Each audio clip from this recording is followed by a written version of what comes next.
Hi guys, welcome back to my YouTube channel जिसका नाम है स्टडी इकोनॉमिक्स विथ मी। और आज हम लोग क्लास 12 एनसीईआरटी के इंडियन इकोनॉमिक डेवलपमेंट का जो चैप्टर 2 है, जो कि है इंडियन इकोनॉमी 1950 टू 1990, इसको पढ़ने वाले हैं। मैंने इससे पहले वाले वीडियो में एक थम ये मतलब पीपीटी के जरिए आपको चैप्टर का एक ओवरव्यू दे दिया था, चैप्टर को एक शॉर्ट वे में बता दिया था। तो आज हम लोग इसका एनसीईआरटी का लाइन बाय लाइन रीडिंग करने वाले हैं। तो चलिए गाइस, इस वीडियो को स्टार्ट करते हैं। तो सबसे पहला पॉइंट देखते हैं। The central objective of planning in India is to initiate a process of development which will raise the living standard and open out to the people new opportunities for a richer and more varied life first 5 year plan. तो भैया जो central objective था India में planning करने का, वो था एक नया प्रोसेस को इनिशिएट करना ताकि इंडिया में जो है डेवलपमेंट हो सके, जिसके कारण जो है लिविंग स्टैंडर्ड जो है वो बढ़ सके और न्यू न्यू अपॉर्चुनिटीज जो है लोगों को मिल सके और different section of the society के लोगों को भी मिल सकता था। तो इसके लिए हमें चाहिए था first 5 year plan.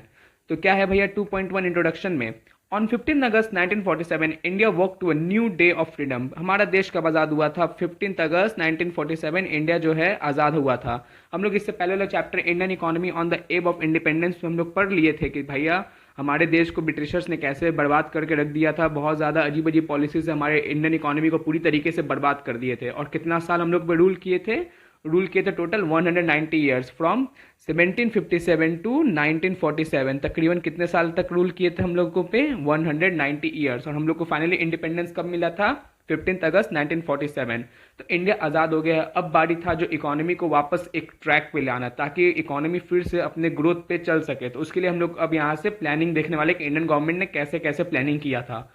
Finally we were master of our own destiny after some 200 years of British rule. जैसा मैंने बोला था, some 200 years of British rule. The job of nation building was now in our hands. The leader of independent India had to decide among other things the type of economic system. अब हमें यहाँ पे decide करना था कि किस तरीके का इकोनॉमिक सिस्टम हमें रखना था। देखो, इकोनॉमिक सिस्टम 3 तरीके का होता है। एक होता है कैपिटलिस्ट इकोनॉमी, एक होता है सोशलिस्ट इकोनॉमी, एक होता है मिक्स्ड इकोनॉमी। कैपिटलिस्ट इकोनॉमी में मेन रोल होता है प्राइवेट सेक्टर का, और सोशलिस्ट इकोनॉमी में मेन रोल होता है गवर्नमेंट सेक्टर का, और मिक्स्ड इकोनॉमी में मेन रोल होता है दोनों, पब्लिक प्राइवेट दोनों मिल बांट के काम करेंगे। The most suitable for our nation, a system which will promote the welfare of all rather than a few.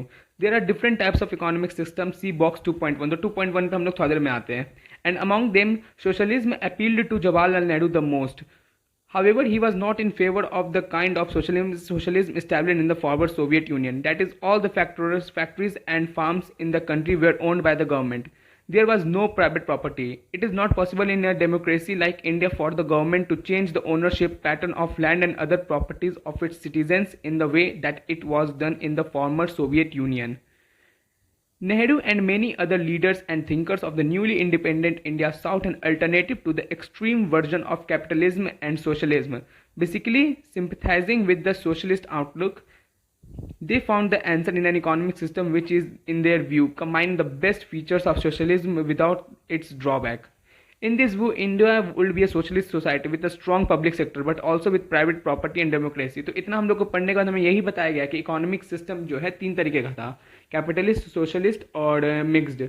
तो कैपिटलिस्ट जो था पूरे तरीके से प्राइवेट सेक्टर का रोल था, सोशलिज्म में गवर्नमेंट सेक्टर का था, और गवर्नमेंट सोशलिज्म जो है नेहरू को ज़्यादा बोला जा रहा था। नेहरू हमारे पहले प्रधानमंत्री थे भारत के, तो उनको ज़्यादा बोला जा रहा था कि सोशलिज्म में अपनाते, लेकिन उनको लगा कि इंडिया जैसे एक डेमोक्रेसी कंट्री में सिर्फ गवर्नमेंट का रोल रहेगा तो इससे बहुत ज़्यादा दिक्कत हो जाएगा, तो इसलिए प्राइवेट का भी नीड होना चाहिए था। लेकिन लास्ट में इंडिया ने जो है सोशलिस्ट इकोनॉमी को जो है अपने यूज़ किया with a strong public sector but also with private sector and democracy। लेकिन उसमें प्राइवेट सेक्टर और डेमोक्रेटिक प्राइवेट सेक्टर का भी कुछ कुछ रोल था। The government will plan for the,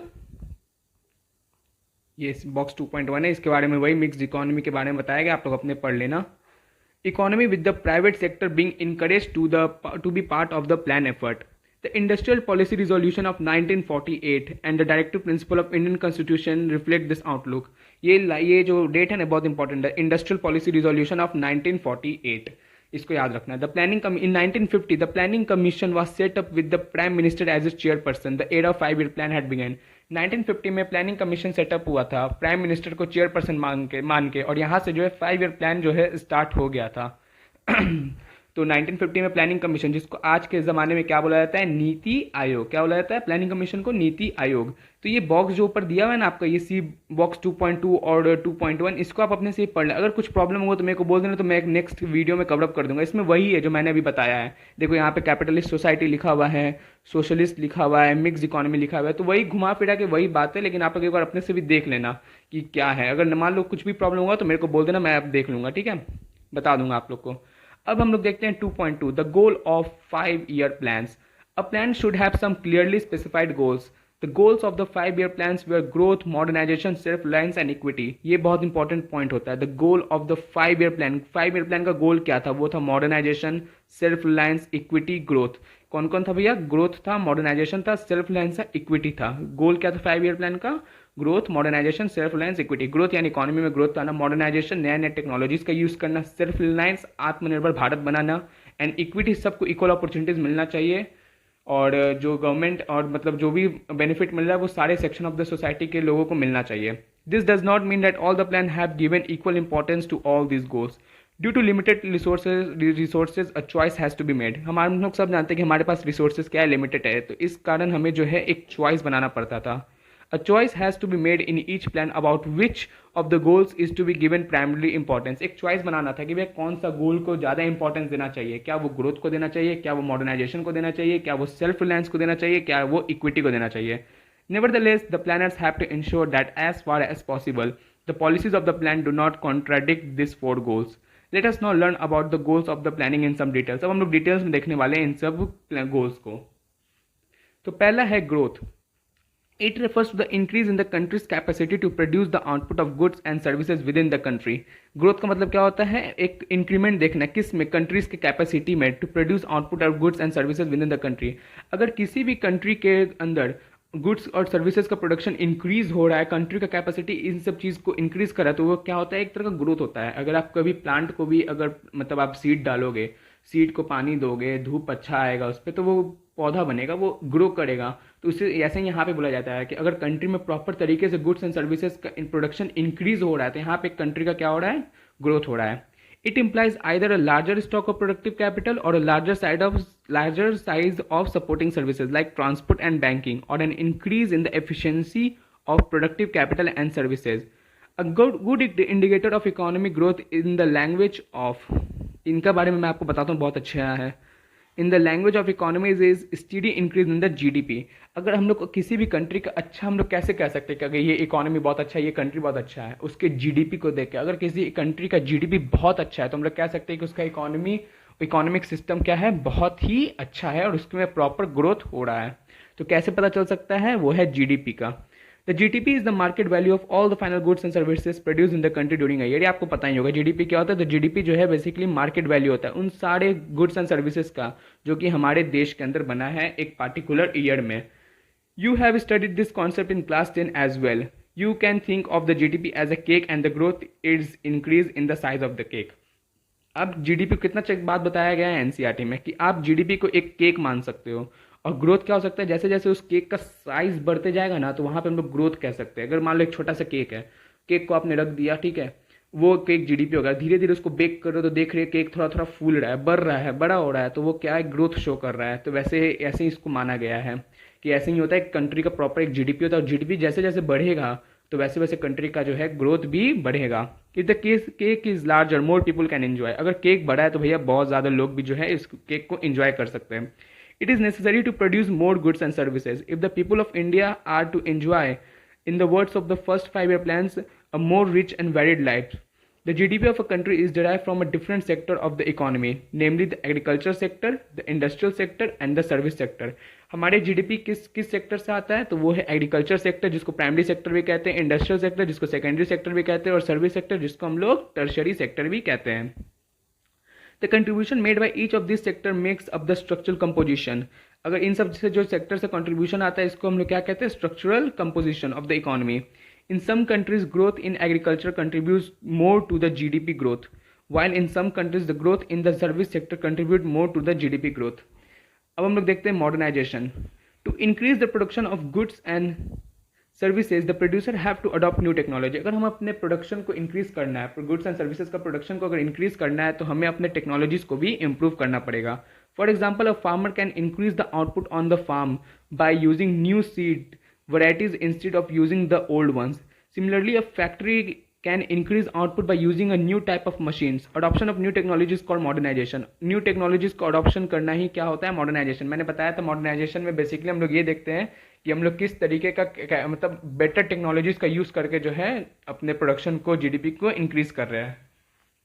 However, modernization does not refer only to the use of new technology, but also to the changes in social outlook, such as recognition that women should have the same right as men. और यहाँ पे ये भी कहा गया कि modernisation का सिर्फ मतलब ये नहीं होता है कि आप एक नया टेक्नोलॉजी यूज़ करें। यहाँ पे मतलब होता है और मॉडर्नाइजेशन का भी हम अपने सोशल आउटलुक को चेंज करें, और हम लोग ये पहचाने कि वुमेन को भी जो है मेन के जितना इक्वल राइट मिलना चाहिए। सिर्फ एक की कंट्री बोल दे कि भैया मैं ये कंट्री मॉडर्न है, बहुत मॉडर्न है, तो इसका मतलब ये नहीं है कि बस हाँ वहाँ टेक्नोलॉजी यूज़ हो रहा है। अगर उस कंट्री में वुमेन्स को इक्वल राइट नहीं मिल रहा है, तो उस केस में हम लोग ये नहीं कह सकते वो कंट्री मॉडर्न है। हाँ, टेक्नोलॉजी के मामले में भले मॉडर्नाइज्ड है, लेकिन अपने आउटलुक के मामले में, अपने सोशल आउटलुक के मामले में क्या वो मॉडर्नाइज्ड है? बिल्कुल नहीं। तो एक प्रॉपर कंट्री मॉडर्नाइजेशन तभी होगा जब उसमें प्रॉपर गुड्स एंड सर्विसेज का प्रोडक्शन हो रहा है एक अच्छे टेक्नोलॉजी को यूज़ करके, और साथ ही साथ जो है उनके अंदर का जो सोशल आउटलुक है वो चेंज हो रहा है, और वुमेन को जो है प्रॉपर इक्वल राइट मिल रहा है मेन के जितना। ठीक है। In a traditional society, women are supposed to remain at home while men work. A modern society makes use of the talent women in the workplace, in banks, factories, schools, etc. And such a society, in most occasions, is also prosperous. अब self-reliance, खुद पे dependent, आत्मनिर्भर. A nation can promote economic growth and modernization by using its own resources or by using resources imported from other nations. The first 7 5-year plans gave importance to self-reliance.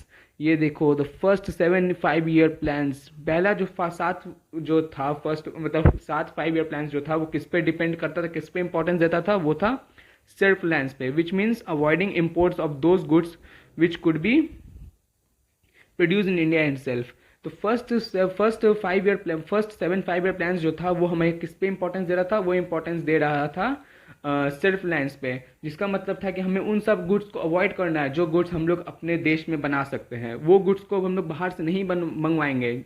अगर जो goods हम लोग अपने भारत में बना सकते हैं, मान लो एक शूज़ है, ये शूज़ हम लोग अपने देश में आराम से बना सकते हैं, भारत में आराम से प्रोड्यूस हो सकता है, तो उसे बाहर से हम लोग नहीं मंगवाएंगे।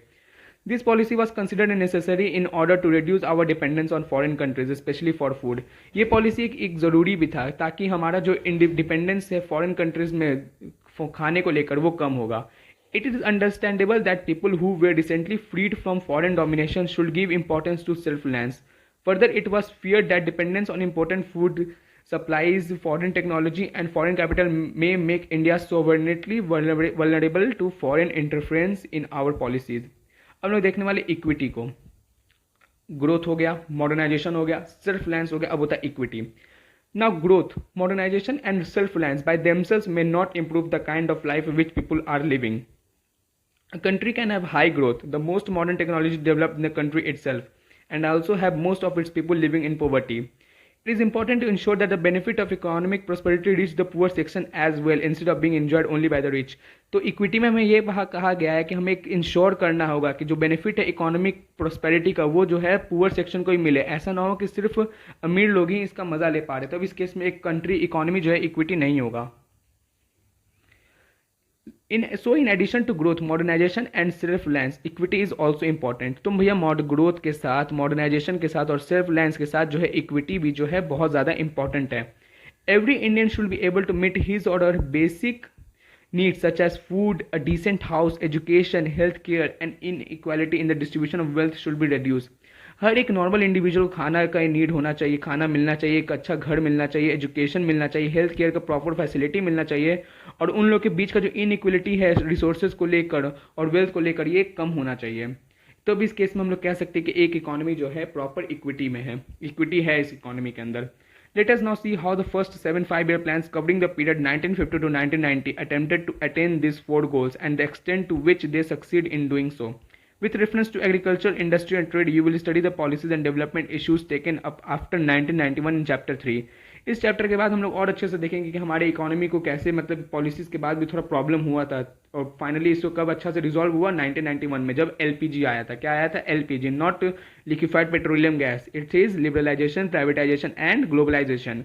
तो आज के लिए बस यहाँ 2.2 तक रखते हैं। 2.3 एग्रीकल्चर हम लोग कुछ दिन बाद देखेंगे।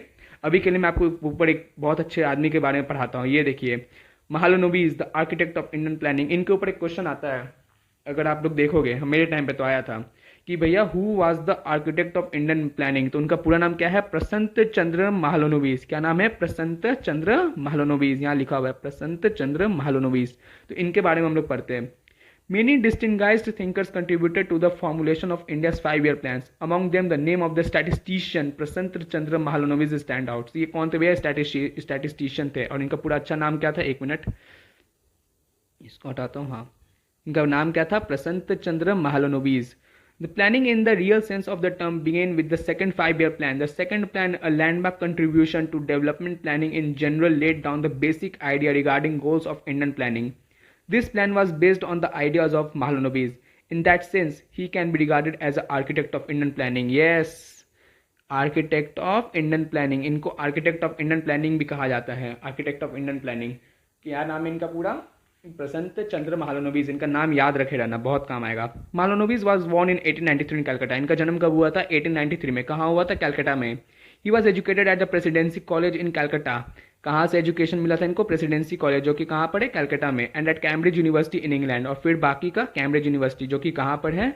इंग्लैंड में है। कहाँ पर है भैया? इंग्लैंड में, कैम्ब्रिज यूनिवर्सिटी इन इंग्लैंड।